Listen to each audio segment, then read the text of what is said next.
করিমগঞ্জের মাইজগ্রামে industrial পার্কের শিলান্যাস। ৮ কোটি টাকার প্রকল্পে গড়ে উঠবে আধুনিক শিল্প অবকাঠামো।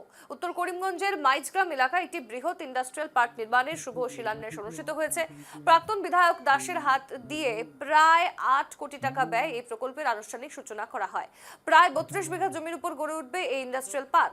২০১৮ সালে উত্তর করিমগঞ্জের একটি ইন্ডাস্ট্রিয়াল পার্ক স্থাপনের প্রস্তাব অনুমোদিত হয়েছিল। পরবর্তীতে ২০২০ সালে প্রশাসনের পক্ষ থেকে প্রয়োজনীয় জমি প্রদান করা হয় এবং ২০২৩ সালে প্রকল্পটির জন্য ৮ কোটি টাকা বরাদ্দ করা হয়।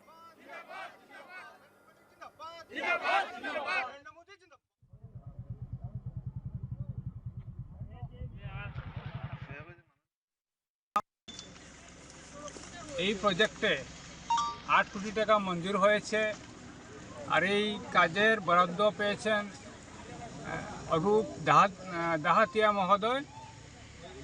তো আজকে তারই উদ্যোগে এখানে শিলান্যাস হলো। তিনি চাইছিলেন যে যত শীঘ্র শিলান্যাসটি হয় কাজটি তাড়াতাড়ি তিনি আরম্ভ করতে পারবেন। এই যে জমি, এখানে ৩২ বিঘা জমিতে এই ইন্ডাস্ট্রিয়াল স্ট্রিট বা ইন্ডাস্ট্রিয়াল পার্ক হবে। এই ৩২ বিঘা জমির জন্য আমি চেষ্টা আরম্ভ করি। আমি এআইডিসির চেয়ারম্যান থাকাকালীন ২০১৭ ফেব্রুয়ারি মাসে আমি এআইডিসির চেয়ারম্যানের দায়িত্ব নিই এবং ১৮ ইংরেজিতেই আমি করিমগঞ্জের উপায়ুক্ত, তখনকার তিনি ছিলেন আম্বামুতান এমপি মহোদয়। তিনি জায়গা দিয়ে দেন। ২০০০-এর করোনাকালেই এই জায়গাটুকু আমরা পাই। ৩২ বিঘা জমি, তার সঙ্গে আরও ১৯ বিঘা জমি মাইজগ্রাম কুরকুরি বস্তিতে।